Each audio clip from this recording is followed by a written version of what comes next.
المصطفى كالورد ينادي الله الله، وعطرها يبقى إذا مست أيادي الله الله، وأما نوالها كل العباد، وأما نوالها كل العباد، وأما نوالها كل العباد. حبيب الله يا خير البراء يا قمرون قمرون قمر سيدنا النبي قمرون. I envy every rock country that met you, Allah, Allah. I envy every bird that flew above you, Allah, Allah. I envy every rock country that met you, Allah, Allah. I envy every bird that flew above you, Allah, Allah. You are the light of lights, we cannot lose you. You are the light of lights, we cannot lose you. You are the light of lights, we cannot lose you. You are the chosen one, Ya Rasulallah. Everybody. Qamarun, Qamarun, Qamarun, Sayyidina Nabi, Qamarun, wa Jamil, wa Jamil, wa Jamil, Sayyidina Nabi, wa Jamil. Qamarun, Qamarun, Qamarun, Sayyidina Nabi, Qamarun.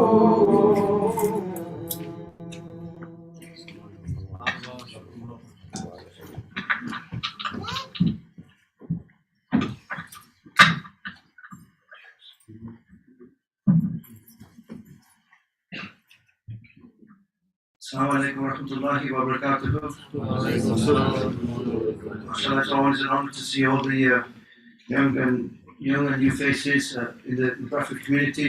Alhamdulillah, I recently been working very closely with our brothers and sisters here from the Bradford Muslim College, and it's really impressive to see the work that they're doing here in the Bradford community, and also with the young children, and also with the adult classes. May Allah subhanahu wa ta'ala give them immense tawfiq and barak and openings in their immense work, and only recently the awards that they've been receiving for their work. So we're really grateful for again collaborating with them on this special program here. We've got our guest scholar and teachers visiting the Bradford community, Shaykh Walead Mosaad, and mashallah, we titled this program Cultivating Our Faith. So many of us as the world starts to open up post-pandemic, and the difficult few years the world's experience is now an opportunity for all the different Muslims in the community and people to come together. So we thought, what better way to invite one of our dearest beloved teachers to come forward and to share some of his ideas and nasiha on how we as Muslims can rejuvenate our hearts and our communities and come together with our family members, and more importantly, how can we kind of live positively as Muslims in our community. So for those who are not familiar with Shaykh Walead Mosaad is a recognized scholar in Islamic studies and human development. His academic and traditional training has accorded him the opportunity to work with communities worldwide as a teacher and also as a project driver. He has completed degrees from the Rutgers University and the Fat Islamic Seminary in Damascus, and he received his PhD from the University of Exeter in Arab and Islamic Studies, and was also classically trained at Al-Azhar. He has been blessed to study with the luminaries such as Sheikh Ahmad Taha Karan, Sheikh Ali Goma, Sheikh Said Ramadan al-Houthi, may Allah bless him and grace him, inshallah, and also Sheikh Muhammad Haidara al-Jilani. He also has worked with our dear teacher Habib Ali, also in Zaba Foundation previously, where he managed education projects in Belgium, Denmark, and Kenya, and mashallah, Sheikh is very well travelled, so we're really honoured to have him here. Inshallah, for the next 40-45 minutes, we'll have an address from Shaykh Walead on this particular topic, and then inshallah we'll hopefully open it up as an open floor Q&A to the audience, inshallah. But we have a hard stop, unfortunately, at 8 p.m. because we have to go to the Mustafa Mount, where inshallah we have to partake in the Mawlid of Shaykh Walead. Jazakallah khair, over to Shaykh Walead.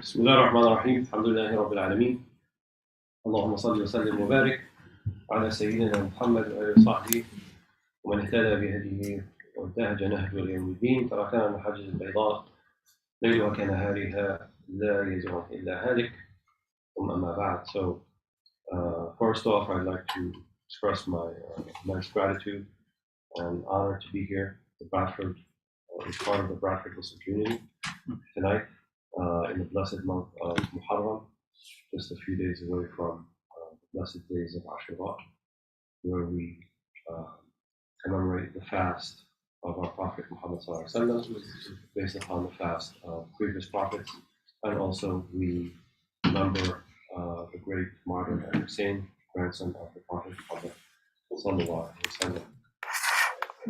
And I'd like to also thank my brothers and friends at the Bradford and now British Muslim College, and also those who are responsible for bringing this program together here in university at Bradford. So the topic that we thought about for tonight, cultivating our faith. And I have a bit of an admission to make. The original title that was proposed to me is called Crisis of Our Faith. And I objected to that title. And the reason I did is because I think the more we think of something as a crisis, then the more of a crisis it becomes. So it's kind of a self-fulfilling prophecy, as I said. And rather, I think part of Iman is that we are dealing with life as it comes to us. And it's kind of an interesting, perhaps even weird phenomenon that when we are faced with difficulties in life, then we feel that that's a point where we should jettison our Iman and then maybe pick something else, some other methodology in life, because somehow the Iman part isn't serving us in the way that we thought it should.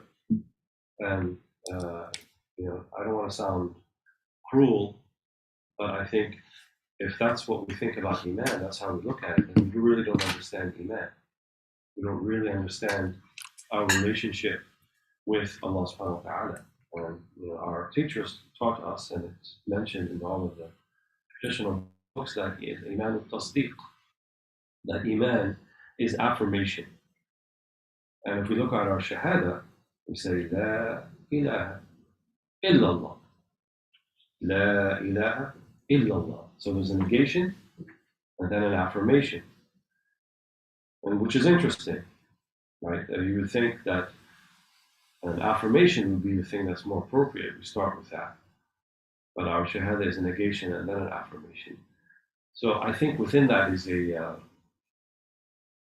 recognition and acknowledgement that there's going to be a lot of other things getting in the way of Iman. And in the paradigm of the Quran and the paradigm of Islam, those other things that get in the way, potentially, we can elevate them, we as human beings can elevate them to something like a God. And hence, La ilaha illallah. So this La ilaha illallah is not just for the time of the pagan Arabs who used to take idols as gods and worship them. The Quran reminds us that there are some people who even take their own whim and their caprice as their God. Have you not seen the one who has taken his whim or his caprice as his God? And Allah also reminds us in the Quran, Allah waliyyu alladhina amanu yukhrijuhum min adh-dhulumati ila an-nur walladhina kafaru awliya'uhum at-taghut yukhrijunahum min an-nuri ila adh-dhulumat. Allah is the wali, is the guardian, the protector, the sovereign of the people who believe. He takes them from darknesses, dhulumat, plural, into light. And those who do not believe, those who disbelieve, their awliya are the tawaghit. And the taghut is anything but Allah subhanahu wa ta'ala.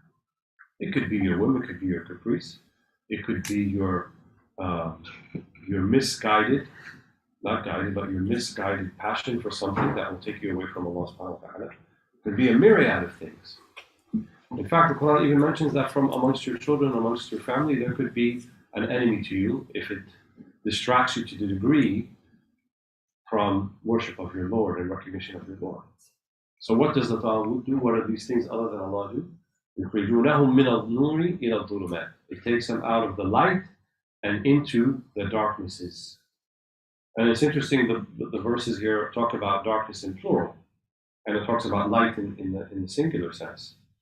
And it's as if that's what we see in the Shahada. Because this La ilaha, in the beginning, this La of negation in Arabic language, it's called La Nahiya lil Jins. So it's a categorical negation. Categorical negation means it's categorically negating anything that can be conjured, or can be thought of, or can be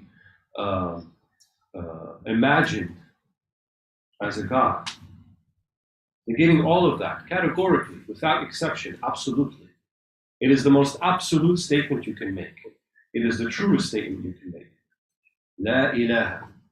And then comes the affirmation. Illallah. Illallah. So remove all of that. Remove all of those distractions.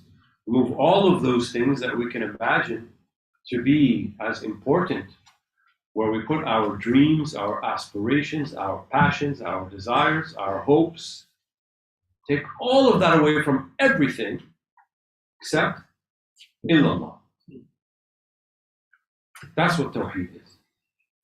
La ilaha illallah. This is the epitome, this is the apex of the matter. And there are levels about how we can go about doing that. And some people recognize that inherently. Some people take time to recognize it. And most of us, we build a lifetime of work, really, in order to reach the inner depths of the meaning of the Shahada. La ilaha illallah. The whole deen can be summarized in that. And obviously we have to add the second part of the Shahada.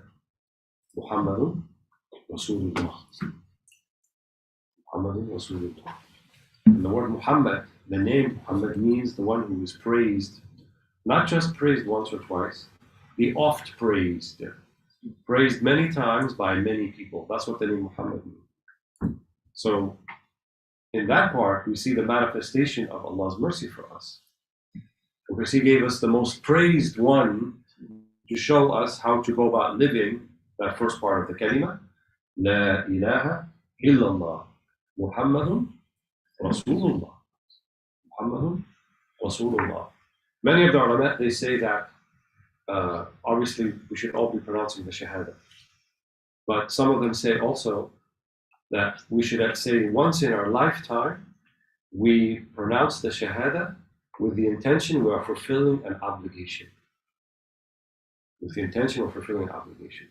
So as an exercise, probably most of us have already done it already, but just as a reminder, let's all say it together with the intention that we're fulfilling God's obligation. La ilaha illallah Muhammadun Rasulullah. Because the reward for an obligation is many more times than the reward for something that is voluntary.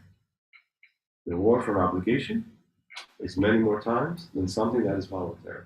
So even if you make the intention once a day that I'm fulfilling the obligation of God, that He asked me to recognize Him as the true and only sovereign and master over all, over the universe, over our kawn, over al-mukawwin, over al-khaliq, and also to affirm that Muhammad sallallahu alayhi wa sallam is His messenger and prophet and servant of God. So that sounds all very obvious in a sense. Where then is the disconnect in terms of how we actually practically live those meanings in every aspect of our lives? Because sometimes we feel like it's easier to do, and sometimes we think it's more difficult to do. Some days we feel a little bit up, some days we feel a little bit down, some days we feel tired, some days we feel frustrated, some days we don't. And all of that is quite normal, and in fact, quite acceptable. And we should not have the assumption that if I have a very, very strong iman, then I will never wind up in a bad mood, or sad, or angry, or emotional. No, it's not true. The Sahaba became emotional, the companions became emotional at times. And in fact, these emotions are very important because without them, we couldn't really practice Iman that well. So Iman does not want from us that we are kind of these robotic, automaton sort of machine-like people who just kind of pronounce the Shahada and then we go about very dispassionately about life. No, we should be passionate about life and passionate about things and have interest. And when those interests are attacked or they are challenged, that we have an emotional reaction. That's very normal and that's very important. But we have to make a distinction between our emotional responses and let's call them our spiritual responses. The emotional response and the spiritual response. Some of the ulama, they said there's 4 states a human being could be in, and there's not a 5th one. And they're not necessarily mutually exclusive. So they said a person can be in a state of disobedience, making a mistake, or a person can be in a state of obedience, doing something that's asked for, or a person can be in a state of trial and tribulation, fitna, or a person can be in a state of blessing, of ni'mah, recognition of the blessing. And each one of them has a particular spiritual response. There may be an emotional response that accompanies it, which is fine, but the more important aspect is the spiritual response. So if you're in a state of disobedience, then what the spiritual response should be is seeking forgiveness, istighfar. And that spiritual response may be accompanied by a few emotional responses. You may become sad or dejected that you made a mistake. And that may impel and may provoke the spiritual response. You may become angry at yourself that I fell into this mistake. But that also can provoke the spiritual response of istighfar and tawbah, returning back to Allah subhanahu wa ta'ala. And it's as if the Quran recognizes that. Right? لا تيأسوا لا تقنطوا من رحمة الله إن الله يغفر الذنوب جميعا. People who believe do not reach an emotional, because the qunut is an emotional aspect, it's not a spiritual one. Do not reach a state of despair. So do not let your emotional state reach a state of despair, such as that you feel like Allah cannot forgive you. Then that contravenes the spiritual response. لا تقنطوا من رحمة الله إن الله يغفر الذنوب جميعا. Allah subhanahu wa ta'ala forgives all sins. All sins. كل بني آدم خطاء وخير الخطائين التوابون. All the sons and daughters of Adam make mistakes. And the best amongst you who makes mistakes are those who return back to their Lord. التوابون كثير التوبة. Tawab, like Muhammad, it's a sigha mubalagha in Arabic, goes consistently back, returns back to Allah subhanahu wa ta'ala. الذين إذا مسهم طائف من الشيطان تذكروا فإذا هم مبصرون. Those who are even touching by Satan, تذكروا. They recall, they remember. فإذا هم مبصرون. Then immediately they see. So the matter is not making any mistakes. Everybody makes mistakes. Everybody has to boast. Everybody may not be as consistent as they'd like to be. So don't let the emotional response take you to despair, but look to what Allah has for you rather than what you have for Allah. One of the great sages in Ahlullah, Ibn Secondary, he has a hikmah to this effect, this meaning. If you want to have great hope in Allah subhanahu wa ta'ala, or great hope in life in general, look to what comes from God to you. And if you want to be in a state of fear and trepidation of a positive kind, so that it can provoke you to do better, then look from what you have to Allah subhanahu wa ta'ala. So our deeds in the scale of things for Allah is nothing. Allah neither needs us, nor is waiting for us, or is any way whatsoever affected by anything we do. How could he be? How could he when he is forever and everlasting and beginningless, and all of his attributes are the same? So his knowledge of us has never been affected by anything that we do, nor has his power, nor has his will, nor has his intent, nor has his life, nor has his speech, or mutakallim. None of those things have been affected or will ever be affected by what we do. So we don't think about what is us to Allah and that we can compel Allah or bargain with Allah subhanahu wa ta'ala. We don't have a relationship with Allah that's transactional. Right? We're not bargaining with God. We're not saying, okay, if I just do these 5 prayers and I go to Hajj and I do this and I do that, then, take away this illness from my child, or help my brother or sister get married, or help this person do that, and I'll do all these things for you. That's a transactional relationship. I give you something, you give me something. No, our relationship with Allah subhanahu wa ta'ala should be devotional. Allah created you and the things that you do. إِنَّ اللَّهَ اشْتَرَى الْمُؤْمِنِينَ أَمْوَالَهُمْ وَأَنفُسَهُم بِأَنَّ لَهُمْ الْجَنَّةَ. Allah has already bought from us our wealth and our souls. And what does He give us in return? Al-Jannah. They said this is a very strange, bewildering aspect here, this verse in the Quran, Surah Al-Tawbah. Because Allah owns us already. He already owns our wealth and our souls. So we're not really giving anything away. But Allah subhanahu wa ta'ala and His lutf and His rahmah, His gentleness and His ease is striking this bargain with us nonetheless. So if we turn over our intents, our desires, our passions, our hopes to Allah subhanahu wa ta'ala, then we'll get to Jannah. وَمَنْ خَافَ مَقَامَ رَبِّهِ فَإِنَّ مَأْوَاهُ الْجَنَّةُ. Whoever fears or has recognition of the maqam of Allah, the makana, the place of God, who Allah is, then they will have paradise. They will have Jannah. So all these things we should be thinking about when we find ourselves in a state of making mistakes. Everybody makes mistakes. And there's no mistake that's too big for Allah subhanahu wa ta'ala. Right? If we look at it from our perspective, everything could be too big. But if we look at it from the perspective of Allah, nothing is too big. Nothing is too big for Him to look over or to forgive or to look past or to give us pardon or clemency about it. We should always keep this in mind. That's the state of disobedience. What if we're in a state of obedience?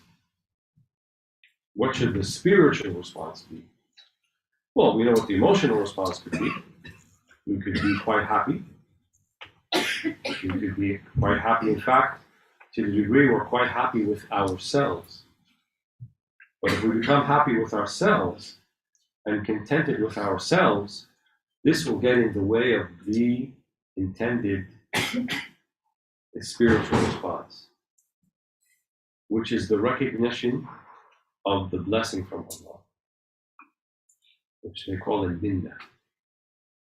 يَمُنُّونَ عَلَيْكَ أَنْ أَسْلَمُوا قُلْ لَا تَمُنُّوا عَلَيَّ بَلْ اللَّهُ يَمُنُّ عَلَيْكُمْ أَنْ هَدَاكُمْ لِلْإِيمَانِ إِن كُنتُمْ صَادِقِينَ. The desert Arabs, when they became Muslim, Surah Al-Hujurat, يَمُنُّونَ عَلَيْكَ, they make this imtinan. They feel like you should be grateful to them because they became Muslim. بَلْ اللَّهُ يَمُنُّ عَلَيْكُمْ أَنْ هَدَاكُمْ لِلْإِيمَانِ. Rather, you should be grateful to Allah that He has guided you to Islam. So we shouldn't expect gratitude and platitude from others for the things that we do. The ones who love to be praised even for the things they didn't do. So love of praise is an emotional thing. And it's also a vice. But if we let the love of praise get in the way of the recognition of who truly is the one who allowed us and gave us the ability to obey, then we lose that spiritual response. So the spiritual response in the state of obedience is the recognition that you would have not been guided to it except if Allah had not guided you. Alhamdulillah alladhi hadana lihada wa ma kunna linahtadiya lawla an hadana Allah. Praise to the one who has guided us to this, and we would have not been guided if it had not been for Allah's guidance. Allah did not guide us. This is the state of obedience. And so when we see and we begin to really now actualize Tawheed. What do I mean by actualize Tawheed? It means really see Allah subhanahu wa ta'ala as the one who has given you the ability, the one who has facilitated for you. How many of the people have many, many intentions and they don't get to their goal? They won't get to the thing that they want to do. So if Allah has given you the intention, then He has actualized it for you. You've actually done that thing. You wake up for Fajr. You make it to the mosque for Dhuhr. You are able to contend with people's ups and downs and demands and so forth with ease and with a smiling face. And where do you think that came from? That came from Allah subhanahu wa ta'ala. That's a sign of Allah's pleasure with you. It's not a reason for Allah to be pleased with you. It's Allah showing you He is pleased with you. فَاذْكُرُونِي أَذْكُرْكُمْ فَاذْكُرُونِي أَذْكُرْكُمْ. Remember me, Allah remembers you. Ahlillah, they say they're one and the same thing. Your remembrance of God is God's remembrance of you. Your obeying Allah is Allah's remembrance of you. This is what they call al-mahbubiyya, to recognize and to witness that Allah loves you. So rather you're seeing what comes from Allah to you rather than what you give to Allah. Because what we give to Allah is meaningless. He doesn't need any of it. So then the whole exercise becomes about what does Allah give me? What is He sending my way? And this is how we ensure and cultivate gratitude, right? We said cultivating faith. Well, probably one of the biggest things about faith is gratitude, is the shukr, cultivating gratitude. So that's disobedience and obedience. And those things we learn from al-ahkam, or al-ilm bi ahkamillah. So the knowledge of the rulings of Allah subhanahu wa ta'ala.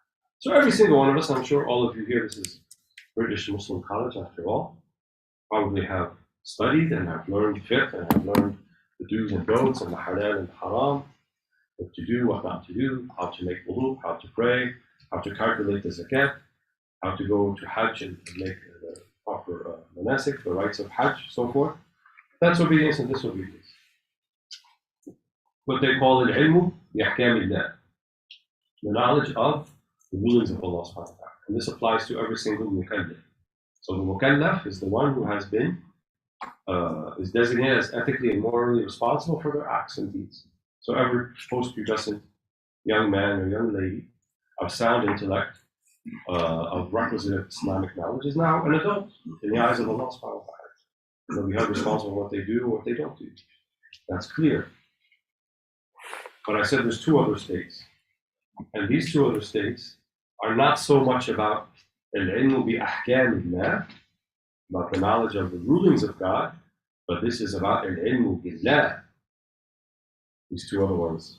This is talking about knowledge of God Himself, which is a higher form of knowledge and is also the more difficult one to actualize in terms of our tawheed. What are those two?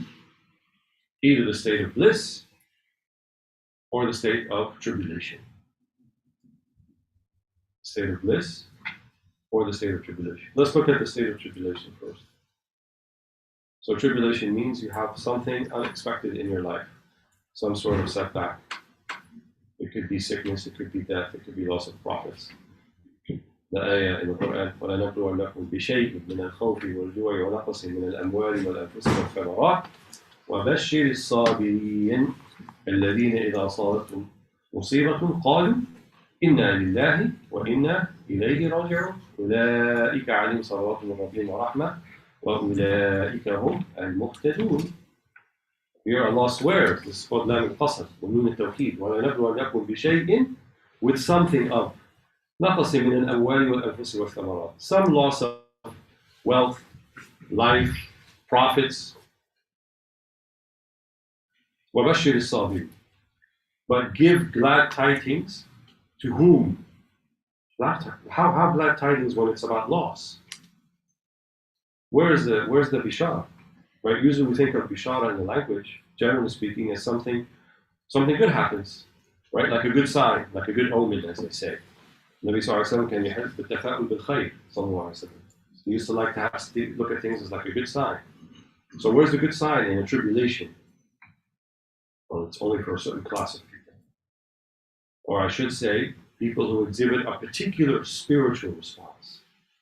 They will be the ones who will have the glad tidings. Who are they? He didn't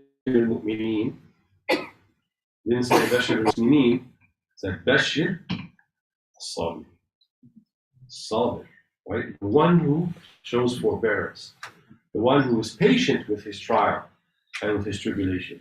That's the one who's going to have glad tidings. Well, what are some of their signs? How do you know if you're a patient one? الَّذِينَ إِذَا أَصَابَتْهُمْ مُصِيبَةٌ قَالُوا. The ones when it does happen, when the calamity befalls them, what did they say? Inna lillah wa inna ilayhi raji'un. That's it. No, that's not it. What else did they get? أولئك عليهم صلوات من ربهم ورحمة وأولئك هم المهتدون. Three things. Salawat. Usually when we think of salawat, we say salawat for the Prophet ﷺ. Here in this verse, salawat from whom to whom? From Allah to the patient ones. So as if they're in maqam al-nubuwwah, as if they're almost in the maqam of prophecy, of prophethood, or like the prophets. Because I have salawat upon them. أولئك عليهم صلوات من ربهم ورحمة. And mercy. And mercy. This is very important. Because one of the emotional responses that can happen, and we've seen it many times, and most of us have felt it one time or another, when we have a setback, is like, why am I being punished? Right?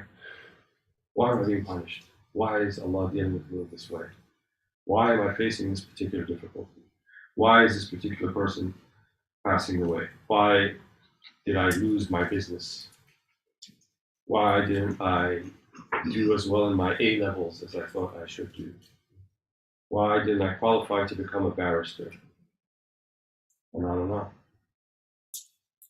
That's an emotional response. And what's the spiritual response? Inna lillahi wa inna ilayhi raji'un. What does that really mean? Inna lillah. We are for Allah. This lam here in Arabic language is called mihuruf al-ba'ani. It's from the prepositional letters that carry a meaning of itself. So lillah, like for Allah, what does that mean? It can mean many things. It could mean lillah, we are, in other words, for Allah. We are owned by Allah subhanahu wa ta'ala. Mulk, or milk lillah. Right? We are in the sovereignty and possession of Allah subhanahu wa ta'ala. Like if I said, the gas li, this cup is mine. So I use the lam. Could mean that. Inna lillahi. Right? Or it could mean dedicated to something. Right? If I say, هذه الكسوة بهذه الطاولة. This covering is for this table. So the table doesn't own the covering that's on top of it, but it's dedicated to it. So I could say, Inna lillahi, I am dedicated to Allah subhanahu wa ta'ala. And there are other meanings, and all of them are true. We are only for Allah subhanahu wa ta'ala. We are dedicated to Allah subhanahu wa ta'ala. So when we say, Inna lillah, that's what it means. Wa inna ilayhi raji'un. And to Him, we are returning.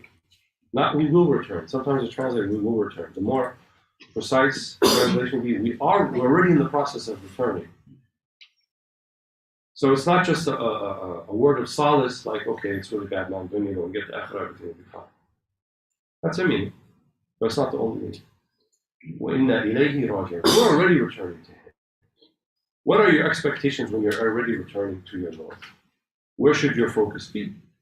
The moment you were born, the moment you came out of your mother's womb, you started returning to Allah. The sell-by date is already written, stamped on you. Your expiry date is already there as soon as you were born. So the process of returning to Allah subhanahu wa ta'ala is there from the beginning. From the moment that you were born, you're returning to Allah subhanahu wa ta'ala. So it's a reminder to say, this dunya, and the dunya means min ad-dunu, the lowest life, the lowest expectation you can have in life. So there's disappointments, there's setbacks, there's life, there's death, there's hunger, there's poverty, there's suffering, there's sickness, there's evil. All those things are in this dunya. And they're all manifestations of the perfect knowledge and will and intent and power of Allah subhanahu wa ta'ala. He designed it exactly that way. It's exactly the way it's supposed to be. I'll give you a little story just to illustrate that point. There was once a teacher, a Shaykh, and he was trying to determine who his successor is going to be. And he had 3 students. So he asked each of them, what would you change about the dunya? If you were Allah, what would you make different? So the first one said, I'm going to eliminate hunger. Everybody's going to be fed, everyone's going to be well taken care of, and so forth. So, okay, good. Second one said, I'm going to eliminate sickness. No one will ever get sick, everyone will be healthy. You go to the NHS and you get an appointment right away, that sort of thing. Okay, good. He asked the third one, what would you change? He said, I won't change anything. He said, you're the next teacher. You're the next teacher. This dunya is perfect in the way that Allah intended to be perfect because it's the dunya. And the Jannah will be perfect where there will be no sickness, there will be no death, there will be no loss, there will be nothing whatsoever that will be like the dunya that will give you a feeling of something has departed from you. Nothing like that for the people of Jannah. There will be no hijab. There will be no veil between you and Allah subhanahu wa ta'ala, which is actually the greatest thing in the akhirah. The greatest thing in the akhirah, that the veil between you and God is removed. وجوه ناظرة إلى ربها ناظرة. Faces that will be radiating, radiant, illumined. إلى ربها ناظرة, gazing upon the countenance of God. They said that is the greatest thing ever. And they said you can have a part of that in this dunya. Not with not with your eyes, but with your heart. If you see Allah with your heart, then it's like you see Allah. That's why they say there's two Jannahs. Jannati Ad, the Jannah of the next life, and the Jannah of this life. The Jannah of this life is Jannat al-Ma'arif, is knowing Allah subhanahu wa ta'ala, is knowing al-ilmu billah, knowing Allah versus the other things we talk about, al-ahkam, the legal rulings. And one of the issues, but our time is running out very rapidly, but one of the issues that we find with our modern practice of Islam is we have a rightful emphasis and appreciation on the ahkam, on what are the legal rulings, right? Should you have a beard, not have a beard? Should you wear the hijab? How do you wear the hijab? What color or how long should your clothes be? What should be covered? What's your awrah? So forth. And those things are important. We didn't say they're not important. But we don't see a similar concern and regard, al-ilmu billah. Al-ilmu billah means dealing with life's up and downs, dealing with the everyday, dealing with questions or even doubts about your faith that can happen periodically. Learning how to overcome your emotional responses so that you can get to the proper spiritual response. We have not enough teachers, not enough people, not enough practitioners, not enough Muslim communities and organizations and masajid working on that aspect. And that's why, if we were going to call what we're living now a crisis of faith, that's where the crisis is coming in. Not because of the ahkam. We all have the Bukhari and the Muslim, and we have it on our shelves, and people buy it and never open it. And we have the books of fiqh, and we have the four madhahib, Abu Hanifa, Malik, Shafi'i, Ahmad ibn Hanbal, and we have all those things, and relatively accessible, not perfect, but accessible. Amma al-ilmu billah, something that can only be learned and brought forth from people who have been there. People who are ahlillah, people who are already the people of Allah subhanahu wa ta'ala. And they themselves were people of Allah. They say that the people of God remind you of God, and the people of dunya remind you of the dunya. How many of the people we associate with and we keep companionship with remind us of God? Bring us closer to Allah subhanahu wa ta'ala. We mujarrad al-ru'ya, just by looking at them. That's a thing, by the way. There are people who just look at them and they bring you closer to Allah subhanahu wa ta'ala. They don't have to utter a word. What they say in nazarah, right? There's a nazarah min Allah subhanahu wa ta'ala, a glance from God, but sometimes He grants His glance from His servants. Prophet sallallahu alaihi wasallam had that nazarah. Can you imagine if He just looked at you, just once? Just turned and looked at you? The Sahaba, when that happened to them, they would go into almost a type of euphoria. Sayyidina Ja'far ibn Abi Talib, cousin of the Prophet ﷺ, and the brother of Sayyidina Ali ibn Abi Talib, when he returned from Ethiopia, from Habasha, on the day of Fath Khaybar, the day that his cousin, his brother Ali, carried the raya, carried the standard, and defeated the forts of Khaybar. And Ja'far comes, and the Prophet ﷺ says, I don't know which one I'm happier with. Qudum Ja'far, I'm Fathu Khaybar. Not sure what I'm more happy with. Ja'far coming to us today, or opening up the forts of Khaybar. They said he was euphoric. He did like a twirl. He danced. He couldn't, his body reacted. It was an emotional and a spiritual response. You couldn't imagine the Prophet ﷺ saying something like this, that he's mentioned it this way. So the nadra is true, it's haqq. We always talk about in our communities, nadrat al-ayn, right? People like giving us the evil eye. And evil eye is true. We're not denying the evil eye. But the nadra of Ahlillah is true as well. Nadra al-haqq. The people of Allah, when they look at you, they can change everything inside you. Just like that. How many people in the community we have like that? How many people of Allah we have like that? And we're losing them. In Allah Allah does not just lift knowledge or pluck it away from the community, rather by the death of those who exhibit this knowledge. Until there's no more ulama left. وَاتَّخَذَ النَّاسُ رُؤُوسًا جُهَّالًا فَضَلُّوا وَأَضَلُّوا. Until people take as their leaders ignorant people, don't know anything. They are misguided and they misguide the others. Just this last few weeks we've lost many of our ulama. The great Habib and Shaykh of Adn in Yemen, just last week, Sayyidina Habib Abu Bakr ibn Ali Mashhur al-Adni, rahimahullah, and a few weeks before that, Sayyidina Shaykh Mahmoud Effendi in Istanbul, for whose janazah millions of people came out for, literally millions. The whole Fatih district in Istanbul is completely closed off. And then last Friday, also for the janazah of the Habib, all of Tarim was completely closed off. Hundreds of thousands of people attended his janazah. Because there's a recognition that it's not just a man or a person dying. Something of the ummah goes with them. That will never return. Every time one of these people goes away, every time Allah takes them back, something leaves us that doesn't return. Gone forever. But Allah subhanahu wa ta'ala has promised us that until the last day, until the events of the last day, there will be people who will be like that. Will be Ahlullah, the people of Allah subhanahu wa ta'ala. The people of al-ilmu billah, who know Allah, not just the ahkam, not just the rulings, but they know Allah subhanahu wa ta'ala. And it manifests in those two things. In Mosaad, in the calamities that befall us, they are the sabirun, as we mentioned, they are the patient ones. They are the ones who remind others of Allah subhanahu wa ta'ala. Prophet ﷺ said, إِنَّمَا الصَّبْرُ عَنْ الصَّدْمَةِ الْأُولَى, that true patience and forbearance of the spiritual variety manifests itself upon the news of the calamity. Upon the news of the calamity. And then the last state, so we said about obedience and disobedience, that's the ahkam, the rulings. Now al-ilmu billah, knowledge of Allah subhanahu wa ta'ala himself, and this manifests in trial and tribulation,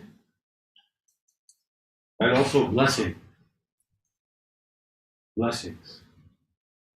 Your health, your wealth, your Islam, your eyesight, your hearing, ability to walk.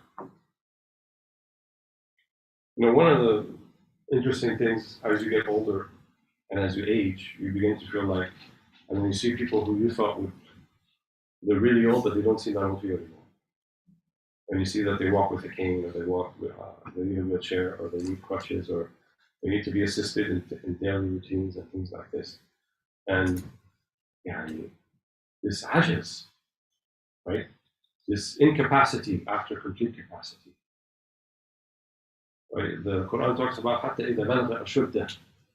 بلغ أشده means you reach your full capacity. They say the full capacity, or the beginning of full capacity, both intellectually, spiritually, emotionally, and physically, begins around 40 years of age. In our modern culture, we think 40 is like over the hill, like, oh, now it's a decline. No, that's the beginning of really adult life. Adult life in the sense of, fully capacitated spiritual life. But modern culture emphasizes physical youth, such as that 40 is seen as old. Right? Most athletes, for example, professional athletes, do not play till they're 40. Who in the Premier League is 40 years old? Nobody can think of, right? But for us, no. Our paradigm, prophets became prophets when they were 40. After that, people of wisdom are not seen wise until they reach the age of 40. They used to say in the time of Imam Malik, we would seek knowledge until we were 40, at least, and then we would start teaching 40 after 40. But then how long does that last? It's as if Allah subhanahu wa ta'ala is showing us by our decreased physical capacity, even though our mental acuity may stay the same, and your spiritual acuity may even be heightened. It's like an indication that this physical, the outward aspect of things is not everything. Because Allah could have created an existence where we don't age. There are no signs, there's no graying of the hair, there's no wrinkling, there's no sagging skin, there's no aching bones and sore knees. Allah could have created that existence, which is for the next life. But this life, we have to see those things as blessings. They are reminders. They're showing us that we are steadily approaching a time when time will be up. There will be an expiry date. And then not only that, Allah subhanahu wa ta'ala shows us in everything around us. Even the moon. The moon ages. It gets to its farwa, gets to its apex in the middle of the month, and then it begins a waning crescent until it's gone. And then it does the same thing the next month. Changing of the seasons. Things grow and sprout in spring and bloom in summer, begin to decline in the autumn, and then are completely gone in the winter. To the degree that if you looked at, a northern hemisphere temperate zone like the UK, and you saw that there was nothing left of vegetation and life in the winter, that how could this possibly come back? If you were an alien from outer space and you've never seen that before, you think, how's that possible? But it becomes very commonplace for us because we become accustomed to it. So why then the derision or the difficulty in understanding that human beings also come back in this way? Who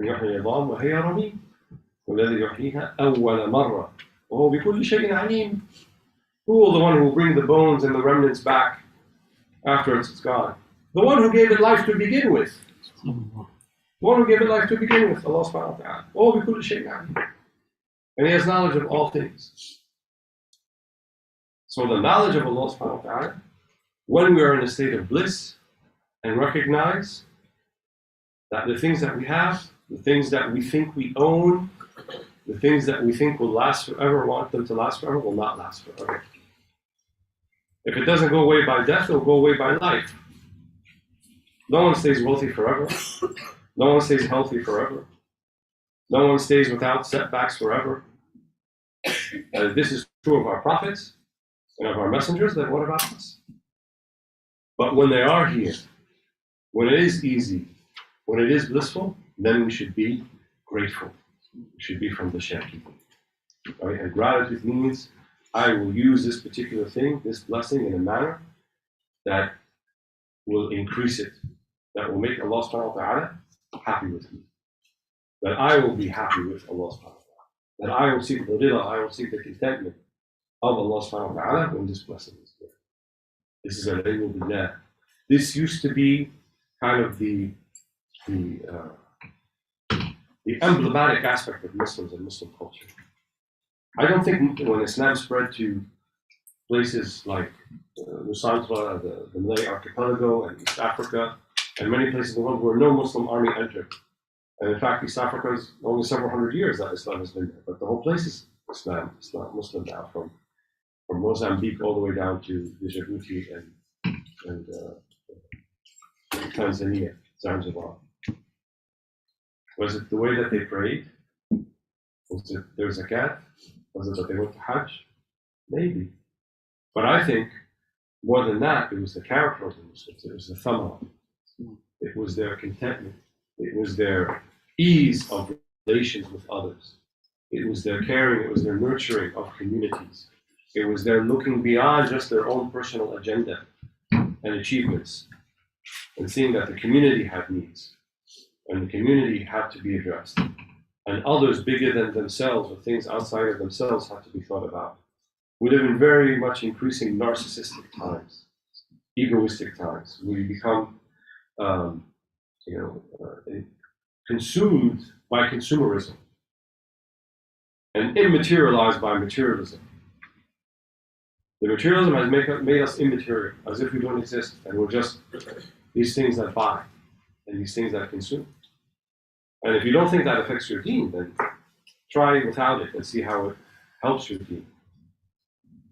The Prophet ﷺ left us instructions for everything, left us an exemplary way for everything, including how we deal with our purchases, how we deal with the clothes that we wear, how we deal with the food that we eat.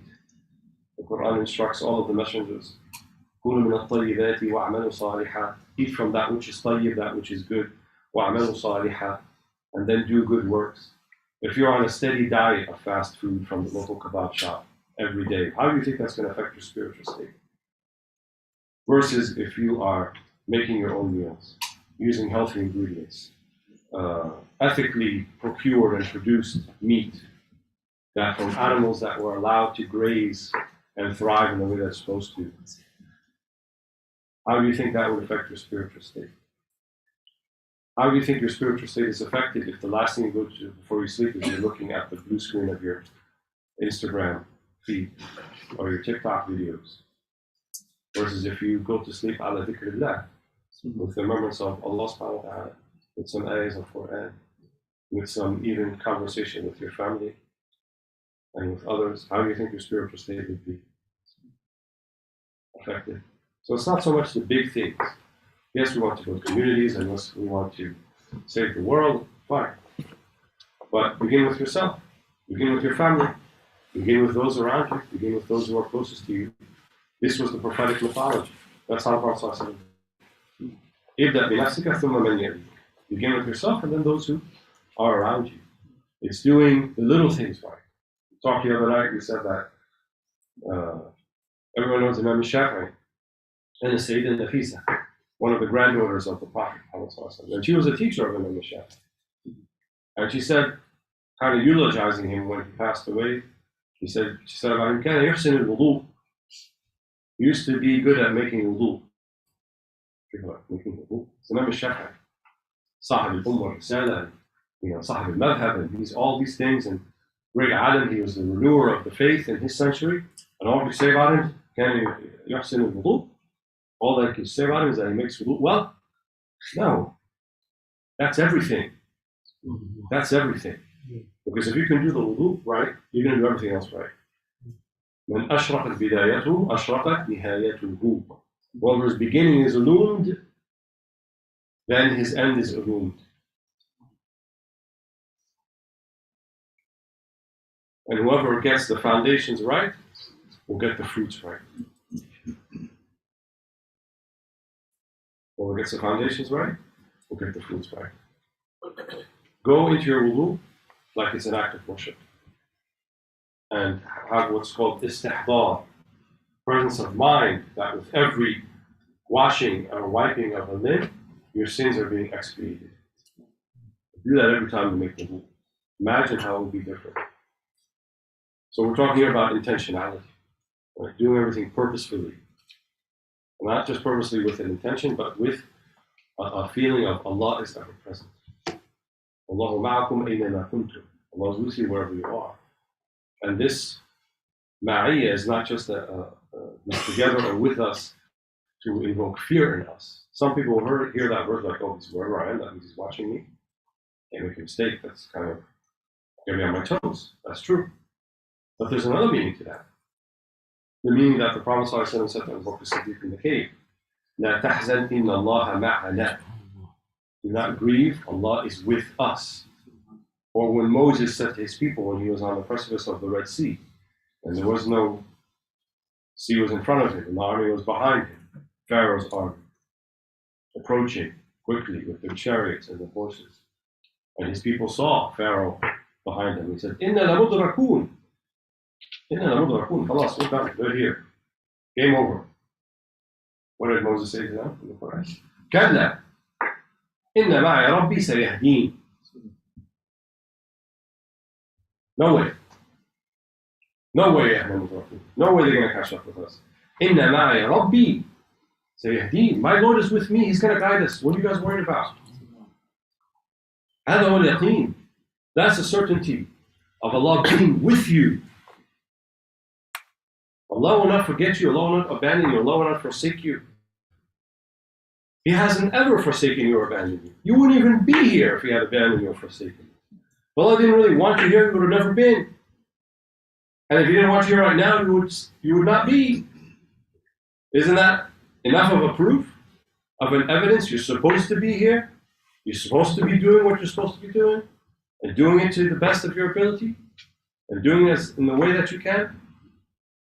I just spoke to the group of children at the Mustafa Center, beautiful young children memorizing Quran and Sharia and so forth. And I'll say the same thing to you as I said to them. Do everything with ihsan. Inna Allah kataba al-ihsan ala kulli shay. Allah has prescribed ihsan, excellence in everything. That's the whole thing. Do everything excellently. Have excellent spiritual responses. Have excellent words with others. Have excellent dealings with others. Have an excellent approach to your wudu, like Imam Shaykh. Have an excellent approach to your prayer, like Ahlillah, like the Prophet Muhammad the Lord said about the prayer, the light of my heart is in the prayer. It's a munajat, it's a conversation that you're having with Allah subhanahu wa ta'ala. Approach it in that way. Have excellence on the motorway. Someone cuts you off, someone, does something. Let it go. This one I have to remind myself a lot, actually. So let it go. No big deal. He's in a rush. What did you lose? Excellence in everything. Excellence in the way we enter the mosque, we told the children. You enter with your right foot and exit with your left. All things. Don't live a dualistic life. Don't live a life as a Muslim in the Muslim space, in the masjid or in the madrasa, and then everywhere else you're kind of like, no. Everywhere you're Muslim. That doesn't mean you have to be this kind of stern, unapproachable person. No. Islam is a very communal religion. It thrived in urban areas like Bradford, traditionally and historically. Why? Because we're dealing with people. Muslims didn't build monasteries and live far away from everybody else. They always built the greatest, most functional cities. Before the Europeans did. Before Paris and London, Cologne and Rome, modern Rome. There was Baghdad, there was Basra, there was Kufa, there was Istanbul, there was Cairo, there was Fustat, there was Fes, there was Cordoba, Granada. These were the Muslim cities. These were the cities that functioned around spiritual life and communal life and cooperation and taqwa and beauty. They were amongst the most beautiful places ever built. Not because of technical prowess, but because of the means that were behind them. Every brick that was laid for a mosque had a meaning behind it, in the manner that it was laid. Every calligraphy, every dome, every mihrab, the spacing of the houses, the way the houses were designed, the doors were designed, with ihsan. They used to have separate knocks for men and women. The smaller knock, if they knew a woman was knocking on the door, and the big one for the man. So they'd be led to the appropriate guest room. And then when you open the door, you can't see into the house. Hifaz al-awra, right, of the house, to preserve the sanctity of the house, so forth. They're all done with meanings. These were meanings that they lived, that they breathed, they imbibed. It affected every fiber of their being. That's what they were. We don't have to copy that, but we want to live the same methodology. Like, we don't want to let these petty sectarian differences and things that get in the way between Muslims one and the other, and the hegemony of just the modern world and technology overcome us so that we lose ourselves. We have to carve out our own space. When I mean carve our own space, yes, we still remain functional members of society and we add benefit to society. But you determine how you're going to do that.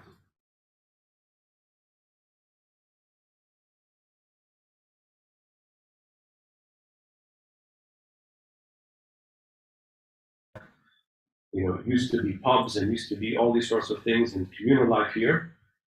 They're not that anymore. And Muslims are buying them, and Muslims are using them. Now you can determine the future of those places. You can create new spaces, not just for Muslims, but for everybody. There's going to come a time when people are going to be knocking down our doors, wanting to get in. Wallahi, it's going to come. People will be knocking down our doors, wanting to come in. But are we going to be ready for them? Are we going to be ready for them, or are we still going to be bickering about how long my Sawal Khamis should be? Are we going to be ready for them? Now is the time. Now we build for ourselves, we build for our children, for our grandchildren. Now we come together, we cooperate in a way that was intended by the Sunnah, in a way that is emblematic of the Sunnah, in a way that is emblematic of this great, beautiful religion, and in a way that people will come to us in droves. Not coming to us, coming to Allah subhanahu wa ta'ala. We are merely stewards. We're just here to serve Allah and what He wants from us. But it's His will that will be done. So, I don't want to speak longer than that. Inshallah, I just wanted to throw out a few ideas. And hopefully there is some room for discussion and deliberation within yourselves. And I'm happy to take some questions or comments or so forth at this time. And thank you all so much for listening intently and honoring me with your presence. I really feel a lot of gratitude and honor for that. Jazakallah khair wa rahmatullah.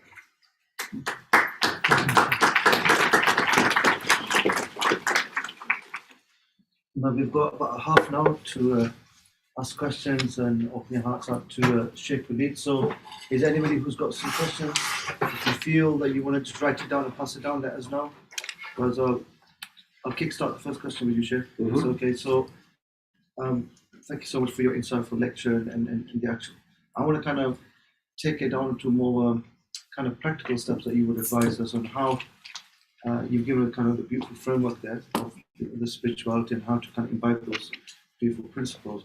But when just touching on the last point you mentioned about being on top of our own ideas and being firm in our own tradition and not letting other ideas sway us outside of that. So there's many different kind of movements and schisms and ideologies that are, as we're all familiar, out there in the community. So how would you advise us as Muslims to stay rooted and firm within our own traditions and values, inshallah? Align yourself with the people of Allah, so that you inherit yourself the Prophet Muhammad. And there are signs for that. They're not sectarian. One of the biggest signs is they don't split people up, they bring people together. They bring people together. They don't disparage others. They don't say, don't go here, don't go there, don't do this, don't do that. They invite not to themselves, not to their jama'ah, not to their methodology, not to their madhab, not to their sect, not to their way of thinking. They invite solely to Allah subhanahu wa ta'ala. Those are the people we want to be with. Those we want to align with. And those type of people have room for everybody. That's the thing. You don't have to be a particular way, dress a particular style, wear a particular hat, or have a particular insignia. No. People of Allah subhanahu wa ta'ala, everyone comes in. That's the prophetic way. That's the way of Muhammad sallallahu alaihi wasallam. Yes. Thank you.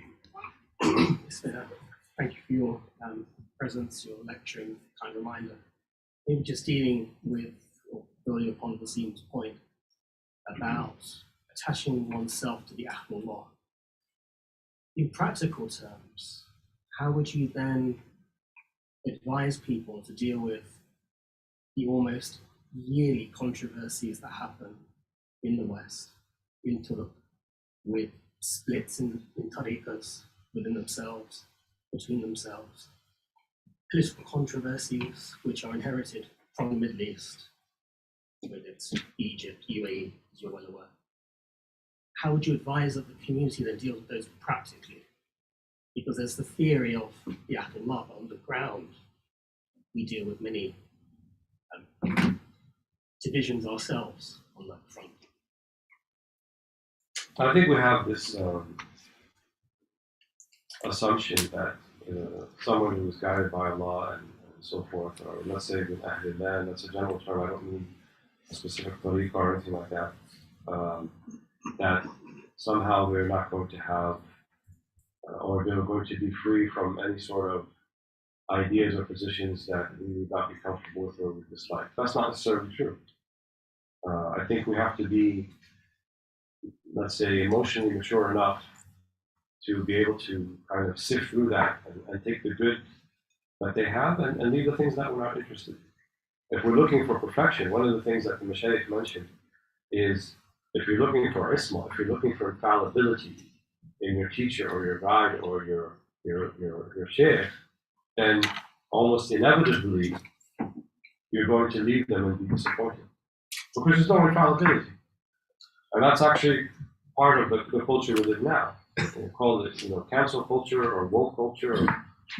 I'm not really interested in the terms, but the idea of dismissing people because they contravene a particular political vision that we have or a particular understanding or something like that, we'll be left with nobody.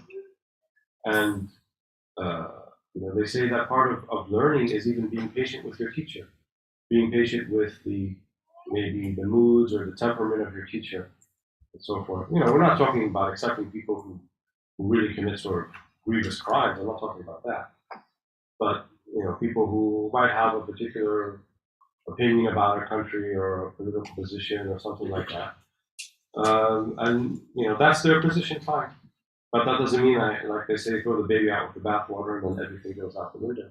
And it's okay for you to have your own understanding and positions about things. But the point of the teacher or the guide or the sheikh is to help you get to Allah subhanahu wa ta'ala, a greater knowledge of God. And if they can help you with that, even despite maybe your misgivings about other things that they're doing, then that's how it's always been actually. There's no perfection here. We're looking for perfection, that's for the next life. In this life, there's going to be take the good and leave the bad. As they used to say, take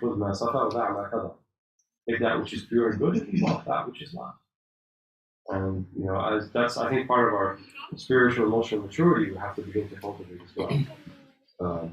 And to be honest with you, that even means I know many of you probably in this room either were born here or raised here most of their life, and there are still many of the Molanas and the Imams who came over from India and Pakistan and maybe Bangladesh or Egypt or Lebanon or Syria, and you feel like there's no connect with them and you can't really learn.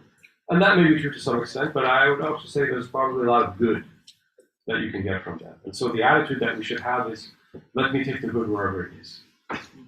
And one of the features of that is that they'll even take the good from the birds.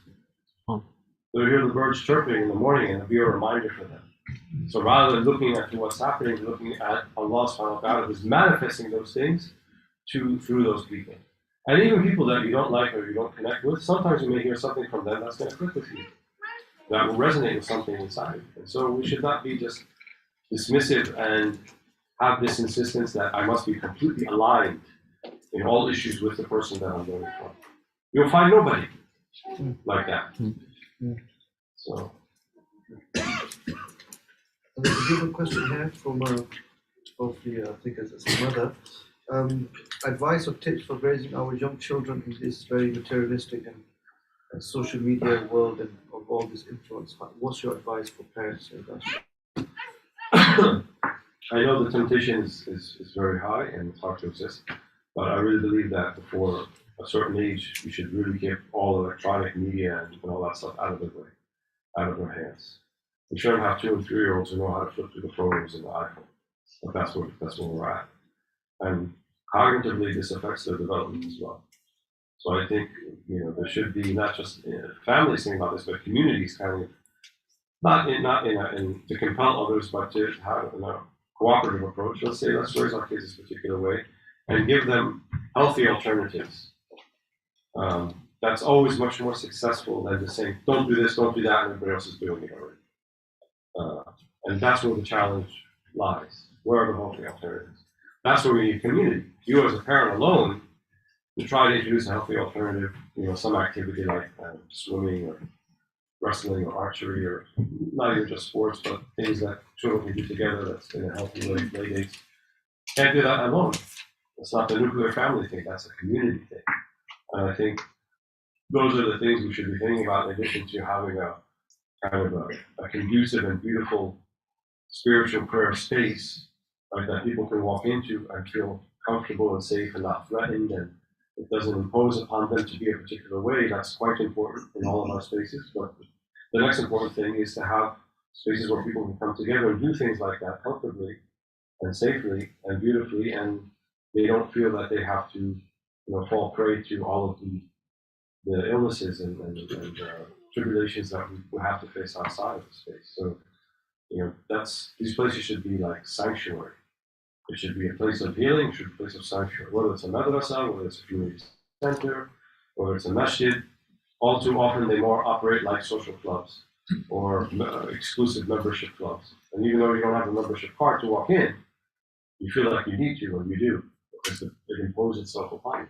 But you are the generation, and the ones after you are going to change all of that. And you have inshallah, the tools and the ability at your disposal to do it now. Someone's asking a question. If you get a certain sign or something comes to you, how do you determine whether this is a sign from God as guidance or inspiration for yourself? Two things, istishara and istikhara. Istishara means ask someone who's wise and maybe they can help you out with that. And the other thing, if it's something that you don't know whether it will lead to a good outcome or a bad outcome, and the thing of itself is permissible, but you don't know what the outcome will be, then you have to do istikhara. And that's to seek the good from Allah subhanahu wa ta'ala. If it's something that's Allah commands you to do, you don't really need to do istikhara for that. You don't make istikhara, should I pray the 5 prayers or should I pay my zakat? But if I live in Bradford and opportunity arises for me in Cambridge or Oxford or London or something or like that, or Cornwall, do I go or not go? Well, that's a permissible thing. It's not obligatory, I mean, I recommend it, but it's permissible, but I don't know how it's going to turn out. Then we do istishara and istikhara. We ask people. And everyone should have like a go-to person or people. I don't, honestly, me personally, I don't really trust anybody who just kind of steering their own ship. Like, no, I got no control over about it. You don't talk to anybody, you don't have anyone that you can ask. Or you get a second opinion from, or, well, that's important for men and women. Everyone should have people like that in their life. Even if you yourself are like that for someone else, that doesn't absolve you of you having to have someone like that. So I may be talking here before you, but I have teachers behind me. And I wouldn't be up here doing this unless they thought it was a good idea. Otherwise, who am I? What business do I have to speak to people and to address them of my own volition, of my own determination? The ego and the nafs is too big. It's too powerful for that to do it on your own. So you have to have people. You have to have wise people. You have to, and I don't mean just a shaykh. I mean people like, it could be an uncle, it could be a cousin, it could even be someone younger than you. It doesn't have to be older. But someone of wisdom and someone who has your interest. Someone who loves you. That's important. You talk about emotional and spiritual immaturity. I've come across a lot of that. The problem is that it's okay to say that there's a problem in that area. How do we address that area? Do you believe that they should be taught in the madrasas on how to basically give children tools on how to manage this and how to grow in that way? And if so, how would you do it? How would you plan the way forward? Because I know it's a big ask, but it's got to start somewhere. And at the moment, none of the madrasas and the mosques are looking into that area. We do the basic Quran, the tajweed and that, but we don't address ourselves, like we don't have a look at what we're doing at our actions. So how would you go about changing this structure? Well, I agree with you, absolutely. It should be taught in madrasa. It should be taught at home.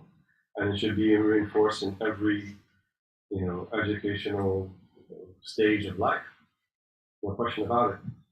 And there used to be a subject called akhlaq, or character. And character used to be taught in schools, traditionally.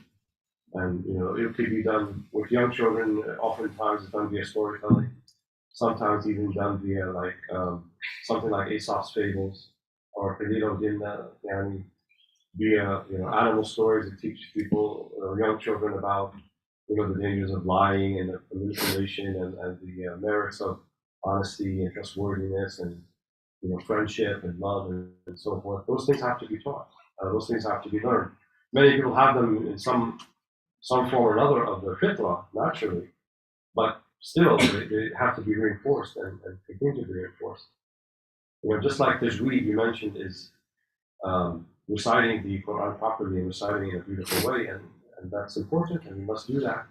But just as important, if not more so, is the beauty of our actions, of our character. And so if we reduce our madrasa curriculum to just kind of the outward aspects of do's and don'ts and tajweed and those things, and there's no addressing and especially acknowledgement of the culture around us and how to contend with it and how to deal with it, then we'll begin to be raising these kind of dualistic children that I mentioned earlier. So there'll be one way in the madrasa and another way outside. And then when they become of age and they make their own decisions, we might not even be sure which way they want to go after that.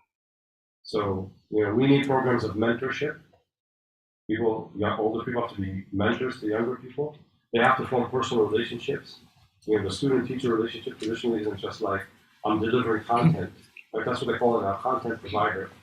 No, I'm not a content provider, you're a teacher. Right? And a teacher is like a spiritual father or mother to that person, to that young person. And that's how they have to be. And they have to be available, and they have to be able to trust them and confide in them and cultivate and build a relationship. All of us, we can think back to school and really, the best class that we had or the thing that we learned the most really was dependent upon the teacher, not upon the course. And maybe some of us even chose particular,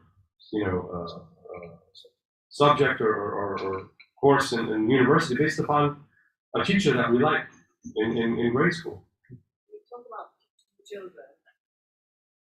Our ulama and our ustad need to be taught first, and not the mosques and madrasas. They just follow a certain curriculum that they've made up, and that's what they teach you. So in order to spread the word as it is, because earlier on you mentioned that knowing Allah doesn't mean anything unless you know how to know Allah.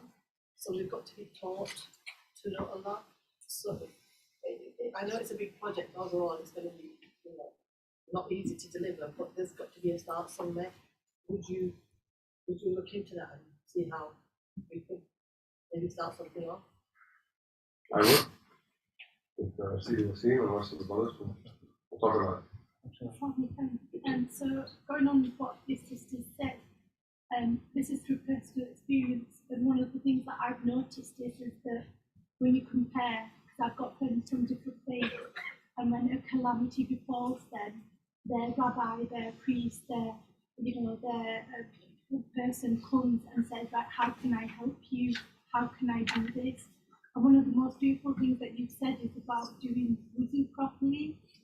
And that just kind of pinpointed a lot for me because, when you're stuck in hospital, right, where is your imam? Where is your imam telling you how to do the shorter prayer which will fulfill your obligation and not make you feel like, oh my God, I'm in so much agony, or I can't do this because of chemo, or I can't do that. Where are they? Where are they teaching us? Because yes, we are sending our children, but we are of a certain age, and there's that whole barrier of, being able to go. Again, you mentioned again the membership. Can we go there? Can we access this? One of the greatest things about Bradford Muslim College is the fact that it allows women to come and learn in a safe environment, and it has transformed a lot of people that I know and myself personally. Mosques here aren't accessible for women, and you know what? It's our women that are teaching our children. I mean, alhamdulillah, look at the men that are attending. We've overwhelmingly got women here, but again, it comes back to that. If your man is practicing as well, your family will practice. It doesn't just stay with the woman. It is also a man's responsibility. And so far, unfortunately, when I look across through my friends, through family courts and everything, the breakdown of the family is so integral to why we are having an issue with cultivating our religion within our young people. And that is essentially the issue that we're having day in, day out, because we're not emotionally prepared, we're not spiritually prepared, we don't know where to start, we can't make mosques accessible for women. I mean, yes, we've got where I come from, it's fantastic for stay-at-home mothers, but what about working mothers? What do we do there? How can we get our men here to support us? How can we change the mindset? I also think that you should do marriage courses as well for embark on that relationship, because you know the new guys and just for you, and that marriage is for you for Allah Ta'ala, and if we keep that at the heart of everything, then it will help us. And if you need any help, I'm willing to help. The challenges of them are many, and in the communities, and honestly, I've been in enough communities, not just in the UK, but other places, the US and parts of Europe, and even in the Muslim world, very similar, not the same issues. And I think the good is coming. I think it's forthcoming. We have to be patient, but we have to be the ones who are the carriers of it. We have to begin. And if you have an idea, you have a spark of an idea, and you have a couple of people who are with you on it, that's how it starts. And then these, I think you build small models that work, and then, as business people would say, you scale it up. Other people will see it, they want to know how you did it, they want to replicate it, and then you transfer that knowledge to others who will go on with it. And I think that's how these things begin. And it only takes a few people in the beginning, and that's kind of what I was advocating for here. That we, I'm happy to help anyone who's trying to do something, but I'm one person. But there are others, and you yourselves, I think, have enough of that also to. And actually, the brothers and sisters who are part of this community that you have here, have done quite a bit. And if you think about before they started to where you are now, much has been done. So I think we should also be optimistic and, while recognizing the challenges, but remain, with a firm resolve and optimistic, and success will come from Allah. Inshallah. So I do apologise, I'm struggling to speak. A lot of audio for inshallah, blessing from me, inshallah. There's a lot of things that you've mentioned which are important for the Muslim community, especially focus on the relationship with Allah subhanahu wa ta'ala. Over my years, I've seen a lot of challenges that Muslims have faced over many decades. And I'm not just talking about post 9/11, probably the last 3 or 4 decades, more so. I think you alluded to that in terms of how consumerism may affect Muslims, especially living in the West. My question is, I'd like your advice or view the constant bombardment of values which contradict our values as Muslims, especially secular, liberal values. And I think over the last few years we've seen a peak of this intensity, especially when it comes to LGBT issues. We saw post 9/11 maybe the counter-terrorism and prevent measures. And all of these are having their effect upon the Muslim community, the psyche, and maybe some of the young children that grow up.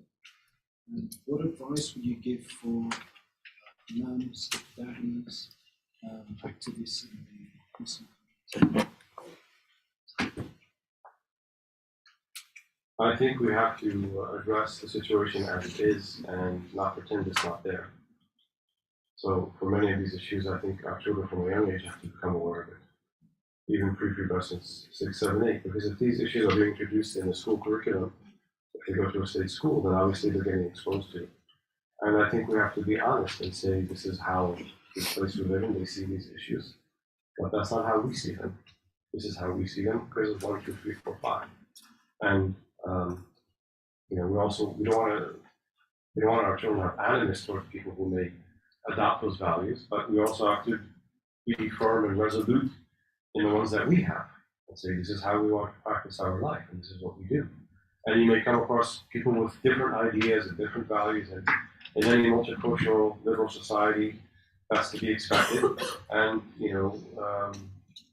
like the cliche says, you have to give the kids the red pill, show them how it really is, and not kind of just sweep it under the rug and hope that they'll figure their way out. No, we have to seize the narrative from the beginning, right? When they're ready to hear it, and that has to be not just reinforced at the parental level, but also at the community level, in as much as that we can. I know it's kind of a tricky thing to navigate, especially when a lot of these things are generalized and even state supported, and there's a danger of being seen as having animus towards a particular group of people. But we're not talking about the group of people. We're talking about the values and the methodology. And in my public addresses, that's what I try to talk about. I don't have any animosity towards anyone who would be different with me and the life choices that they make. But I don't feel that it's fair, especially in the societies that we live, open societies, that I should be compelled to validate that. Or to say that my religion validates that. I'm not in a position to tell you that my religion validates that. Teachings of the religion are clear. I'm not going to change that, nor do I have the ability or capacity to change that for anyone. And if people in the Church of England are talking the same way, then why we can't, as Muslims, at least assert that right? I think at the minimum.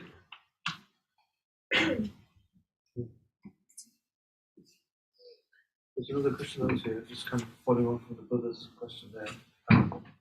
Are quote unquote homosexual Muslims still classed as Muslims? And if so, also leading on to that, how would you deal with these kind of transgender issues that we're kind of facing in the country? We're in a peculiar cultural kind of moment where this idea of having to adopt a particular identity based upon behavior or alliance with an issue, it's reaching its crescendo in a sense that the idea of sexual identity or even race identity and things like that are very new issues. We think they've been around all the time, but it's kind of a very new and peculiar way that people choose to look at themselves. If you ask someone in England 50 years ago, 60 years ago, what's your sexual orientation, they'd probably look at you like, what are you talking about? What does that mean? Or how do you identify? Identify with what? They wouldn't know what you're talking about. But now it's become this very hegemonic cultural issue, and there's a concept the fuqaha invoke when they talk about how things become overwhelming to a nature that we have to kind of maybe adopt a different approach, and they call it umum al-balwa. So umum al-balwa means that it's just become so predominant, and the Hanafi method in particular talks about this, so predominant and prevailing that you can't really get around it. It's like everywhere. It's ever present. And I think this is one of those issues where we're not there yet, we're almost there. So rather than look at the people who are exhibiting these behaviors and try to determine how good their Islam is or isn't, I honestly see them as victims of the system. Right? They're people who have been forged into this way of thinking, and they're just kind of following. That's what it is. Celebrities changing their pronouns from one day to the next. It's strange. It's bewildering. But I think they have fell into victims of this particular peculiar way that has an underlying, I'm going to call it theology behind it. Because theology is the way of looking at the world, looking at reality. So it began as a philosophical methodology, then it actually became manifested people adopting this or that. So rather than looking at the people who are falling prey to that, and we're going to have people in the Muslim community falling prey to it, and if I've encountered people who've had same-sex feelings, and one of the first things that I say to them is, if you have such a feeling, that doesn't make you a homosexual necessarily, because that's what the culture is telling you, right? If a man sees another man and he looks attractive to him, but he's not sure what to make of that, like, oh, maybe I'm a homosexual. No, maybe not. And let's say even if it was such a feeling, many of our thoughts are not our own. in Islamic cosmology, we have thoughts that come from the worst depths of our ego, and we have thoughts that come from Satan himself. And I need not take each thought as an authentic representation of who I am. Should I say someone who gets so angry that they thought about killing someone, that's represents the authentic version of who they are? Or not even killing someone, or striking someone? Have we ever gotten angry? You want to really, well, you choose not to, because we know it's wrong. So, what's the difference? That's kind of the thing that the sister was talking about up there. We have to teach our children too. Your thoughts are not who you are. They may come from a variety of sources. Who you are or how you choose to be. If you want to follow the Sharia, then take it to the gates of the Sharia. Is it halal? Is it haram? Is it wajib? Is it sunnah? Is it merely permissible? And if you're committed to that methodology, then apply it in all things. Even if you have, feelings this way or that way or these sorts of things. And then we need Muslim practitioners within our community who can get to the bottom of why these feelings are coming up. The local imam or the sheikh may not know why, but the person who studied some of these issues in depth, or studied psychology, or studied therapy, and knows some of the coping mechanisms, and knows some of how to get to the root source of why these things are happening, maybe due to some trauma that happened in the past, then they may be able to help these people as well. So this has to be a communal effort, to deal with this, this onslaught of issues. And for the meantime, I would say, if someone identifies as this or identifies as that, but also identify as Muslim, and there's nothing in their belief system that contravenes the major tenets of Islam, then they're Muslim. We don't want to have this attitude of, because people exhibit a particular behavior or do a particular sin, that they're not Muslim. That's not Islam. Islam is if they face our prayer direction, they face our qibla, and they pray our prayers, and they believe what we believe in, then they're Muslim. Even if they do the kabair, even if they do major sin. Last question. Shaykh, I just wanted to ask, what would you suggest is the best way to get into the best sort of networking when it comes to finding the right community? As in, how do you even start if you're not already? What would be the best way? Would you suggest going to the local mosques? Would you suggest joining Facebook groups or Instagram groups? What would you suggest? Do you live here in Bradford? Yes. I don't know. Isn't this like a community right here? Or? I mean, for those that are just beginning their journey, some people might be quite confused, they might lack confidence. Right. Well, I mean, I favor face-to-face. I think social media groups are not always what they seem. And you can't really get to know someone or something. And I think the social media groups and so forth are an aid to an already existing face-to-face community, not something that is a replacement for it. And that's why I'm saying community is so important, because community facilitates all those things: learning, companionship, opportunities for people to get to know each other and get married. That's why we have a breakdown in a lot of these things, because we have a breakdown in the community. The marriage crisis, if you want to call it that, it's not the illness, it's a symptom of a bigger problem, that we have a breakdown in our social fabric of our community. That is not existing as it used to be. So that's where we start. And we have to address that on all levels, all facets. And I think community has to be grounded in knowledge, has to be grounded in people of knowledge, has to be grounded in wise people. You have those aspects in place, as the prophetic community began, and then you'll find many of these things will be forthcoming, and people will be creative, and people will bring solutions, and people will find ways to address all of the myriad issues that we're facing. I mean, you create the space for people to come together and think about it and be creative. I mean, we'll see many good things happen. It's not that the imam or the sheikh or the leader is not going to come up with all the ideas. It's never been like that.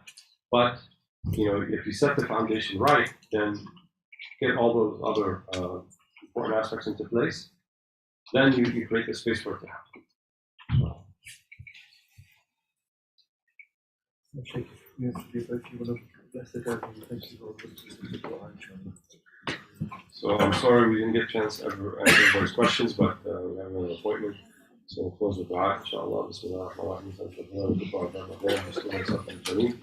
ربنا آتنا في الدنيا حسنة وفي الآخرة حسنة وقنا عذاب النار ربنا لا تزغ قلوبنا بعد إذ هديتنا وهب لنا من لدنك رحمة إنك أنت الوهاب ربنا هب لنا من لدنك رحمة وهيئ لنا من أمرنا رشدا يا الله يا الله يا الله بجاه أسمائنا وصفاتنا وأنبياء الله ورسل الله والصالحين من عباد الله ظاهرا وباطنا وأرنا الحق حقا وارزقنا اتباعه وأرنا الباطل باطلا وارزقنا اجتنابه وارزقنا حسن الخاتمة نصر وافع وقريب وبشر المؤمنين إن على ذكرك وشكرك وحسن عبادتك سألك العفو والعافية والمعافاة الدائمة في الدين والدنيا والآخرة لك الحمد لله الحمد لله والحمد لله لك الحمد كما يكون لك الحمد خير مما يكون لك الحمد على كل حال يعلم السر منا لا تهتك الستر عنا وعافنا واعف عنا وكل حيث قلنا ما يطلب قلوبنا ونبهنا من غفلة عنك واجعل آخر كلامنا لا إله إلا الله محمد رسول الله صلى الله عليه وسلم إن الله وملائكته يصلون على النبي يا أيها الذين آمنوا صلوا عليه وسلموا تسليما اللهم صل وسلم وبارك على سيدنا محمد وعلى آله على كمال الله كما يليق بكماله سبحان ربك رب العزة عما يصفون وسلام على المرسلين الحمد لله رب العالمين وجزاكم الله خيرا. I just want to thank the brothers and sisters at the Tribulations Muslim College for all the tremendous work. Like the sister asked earlier on which communities to attend to, so I want to invite you all.